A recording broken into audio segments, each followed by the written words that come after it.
Students, this will be the third part of the lesson, the Postmaster. I have already posted 2 videos.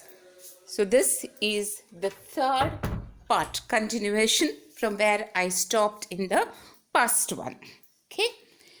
So let us begin, students. If you have your text, you can go to page 6. Page 6, last paragraph.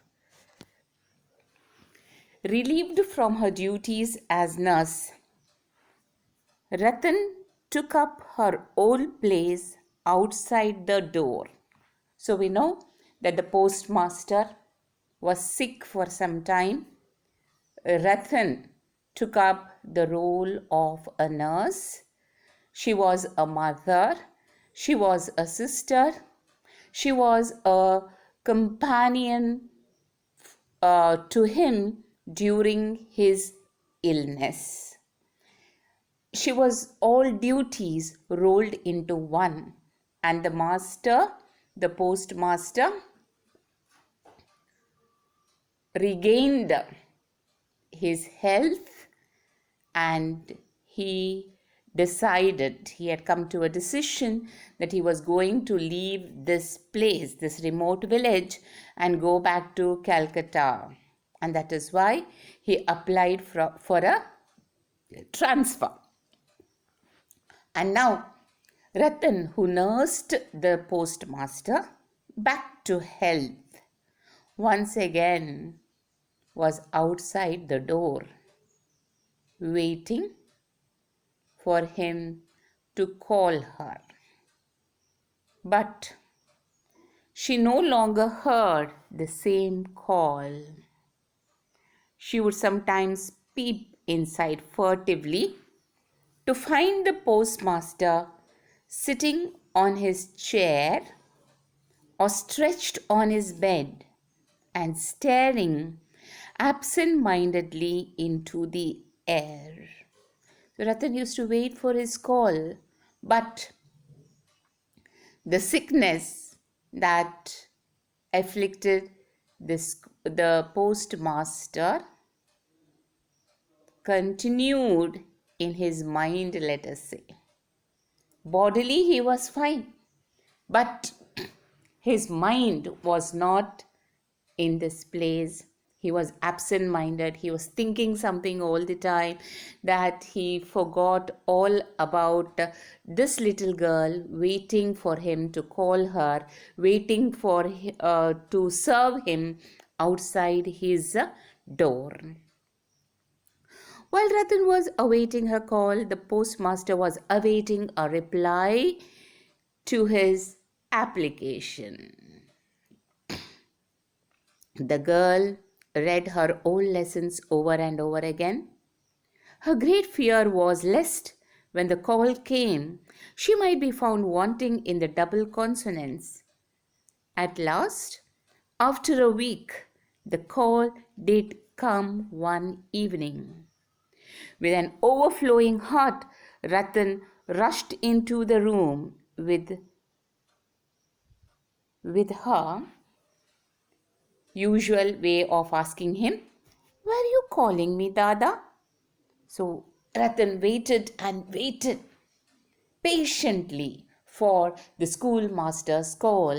She was outside the door, but the schoolmaster forgot himself. He was just thinking when he would be able to go back to his mother and his sister and to the city. And after a week of waiting, she hears the postmaster calling out to her. "Were you calling me, Dada?" she asked. The postmaster said, "I am going away tomorrow, Ratan." "Where are you going, Dada?" "I am going home." "When will you come back?"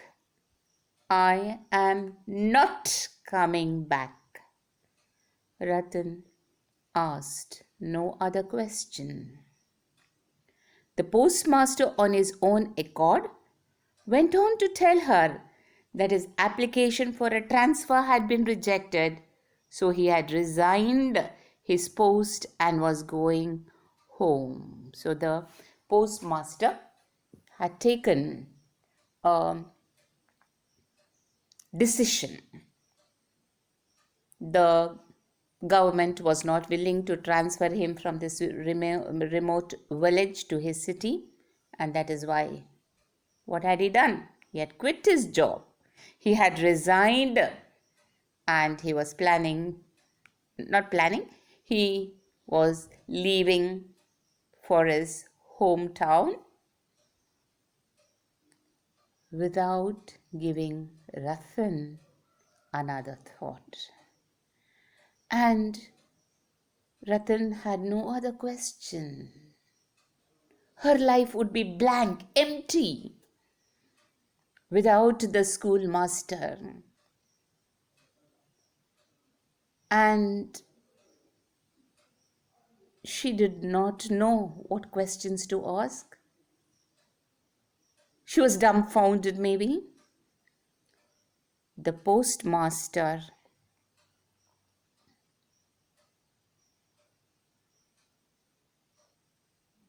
on his own accord, went on to tell her that his application was rejected. So he had resigned his post and was going home. For a long time, neither of them spoke another word. The lamp went out dimly during burning, and from a leak in one corner of the tap, water dripped steadily into an earthen vessel on the floor beneath it.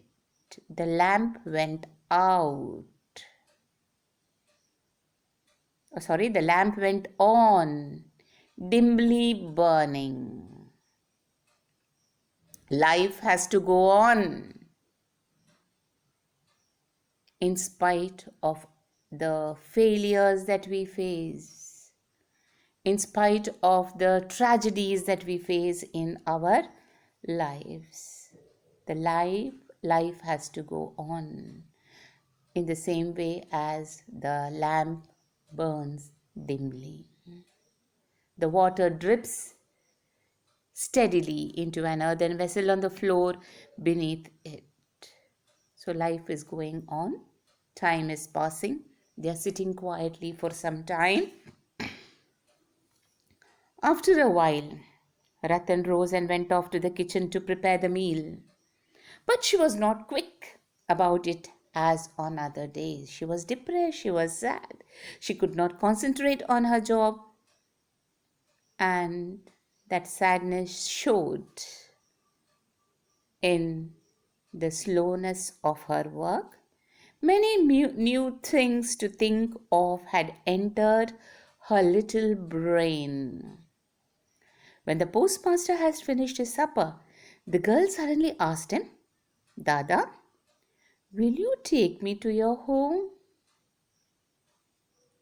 So that relationship, that emotional relationship, the attachment that this little girl had developed, not only to the postmaster but also to his mother, to his sister, to his hometown. She knew everything. His mother had become like her own mother, and she thought there was still one chance not to be separated from the postmaster. What was that one small chance? If he could take her with him to his city. If she could be able to share her life with him, her future with him. These thoughts kept coming, and she just voiced it. "Dada," she said, "I have no one here, nothing to do. You are my everything. Your family is everything." And so she just asked him one question: "Will you take me with you?" The postmaster laughed. "What an idea," said he. But he did not think it necessary to explain to the girl wherein lay the absurdity, the strangeness of her question. How can he take this girl with her? Will they accept her in his family? The girl did not know what was city life or what was a society, how a young man could take a girl to his house. People would laugh at him. So it was a stupid, foolish question.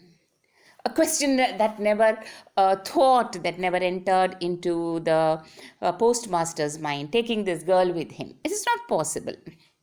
But he would not give an answer to the girl. He thought it was a stupid, foolish question that she was asking.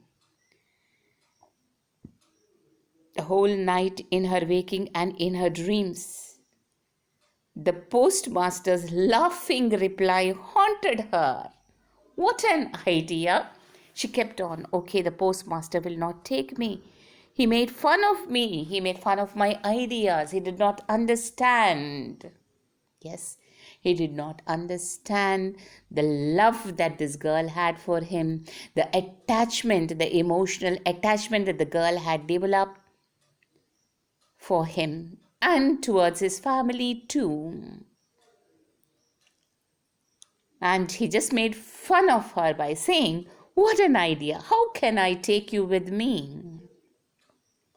On getting up in the morning, the postmaster found his bath ready. He had stuck to his Calcutta habit of bathing in water drawn and kept in pitchers instead of taking a plunge in the river as was the custom of the village. So Ratan had filled his bath. The water was ready. She had kept it in small pots.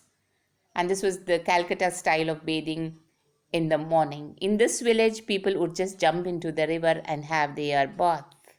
But Ratan had to collect water for his bath in the pots and she had kept it ready. For some reason or the other, the girl could not ask him about the time of his departure. So she had fetched the water from the river long before sunrise, that it should be ready as early as he might want it. Look at her service mind. So early morning, before dawn, she didn't know at what time the postmaster was leaving the village. But she did not want him to suffer because there was no water for his bath. Just even before sunrise, she had drawn water. She had kept it ready for him so that even if he wanted to leave very early, the water was ready and he could leave after his bath. And the postmaster went, had a bath, then came a call for Ratan. She entered noiselessly and looked silently into the master's face for orders.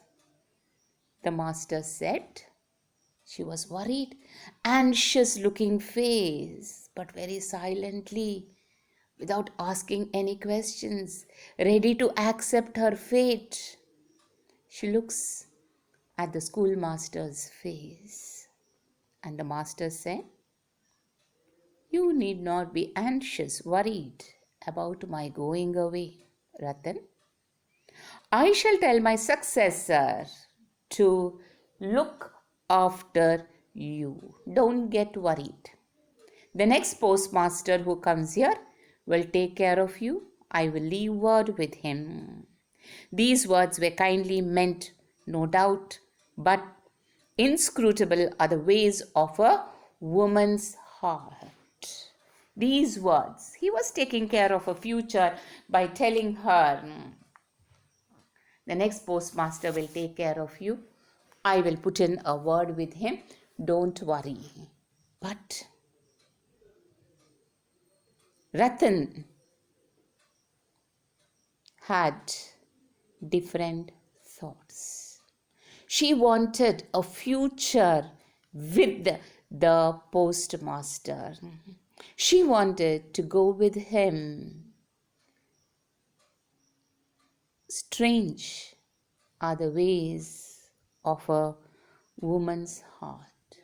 A man could not understand what was going on in the heart of the woman. What were her thoughts? More than her thoughts, her feelings. He could not understand. And Ratan had borne many a scolding from her master without complaint. But these kind words she could not bear. She burst out weeping and said, "No, no, no need. You need not tell anybody anything at all about me. I don't want to stay on here." She says, "No, I don't want this kindness from you. Don't offer me to anyone else as a servant, as an orphan. Take me away from this place." That was her idea. She didn't want to live here without the postmaster. She just wanted to go away with him. "I don't want to stay here," she says. "Why are you thinking of my future without you?" The postmaster was dumbfounded. He had no answer. He had never imagined that this orphan girl would have thoughts of a future with him. She wanted maybe to be his wife, to be his companion throughout his life. The postmaster had never thought about these things. He had no answer when she told him, "I want to come with you." He had no answer when she said, "I don't want to stay on here. Take me with you. Make me your future." He was dumbfounded. He had never seen Ratan like this before.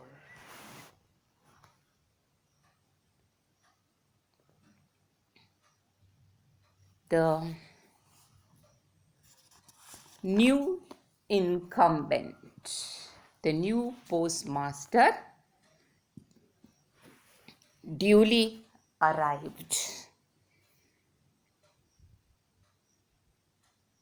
And the postmaster, having given charge, prepared to depart. So the postmaster was making his plans. The new postmaster has come. He has handed over the charge to the new postmaster. Just before starting, he called Ratan and said, "Here is something for you. I hope it will keep you for some little time." He brought out from his pocket the whole of his month's salary, retaining only a trifle for his traveling expenses. Then Ratan fell at his feet and cried, "Oh Dada, I pray you, don't give me anything. Don't in any way trouble about me." And then she ran out of sight. So that was the parting, the last meeting between Ratan and the postmaster. The new postmaster had come. He handed over the charge, and then maybe he felt a little guilty that he was leaving Ratan without any money. He thought of things only in terms of money. Emotions meant nothing for him. Parting meant nothing for him. He had just taken that opportunity and the services of Ratan, and he thought paying her a small amount of money, that was his whole month's salary, would suffice for what she had done for him. And once away, he would simply forget Ratan. But that was not the case with the Ratan. She did not accept his money. She just said, I don't want this. Then Ratan fell at his feet and cried, Oh, Dada, I pray you, don't give me anything. I don't need your money. She was not materialistic. Don't in any way worry about me, trouble about me. And she said this and ran out of sight. The postmaster heaved a sigh. He took a deep breath, took up his bag, carpet bag, put his umbrella over his shoulder, and, accompanied by a man carrying his many colored tin trunk, he slowly made for the boat. The postmaster heaved a sigh. Oh my God, he thought, what kind of a girl is this? Took up his carpet bag, put his umbrella over his shoulders. He was getting ready. He picked up his bag, picked up his umbrella. There was a man to carry his trunk, and he walked out of the village. He made for the boat, unthinking of what was going on in Ratan's heart. What were her thoughts? What were her feelings? He never thought about that. So we will stop here, students, for today, and the rest of the lesson and the questions will all be put forward before you in the next video. So that will be the last part. So this is part 3. Thank you, students.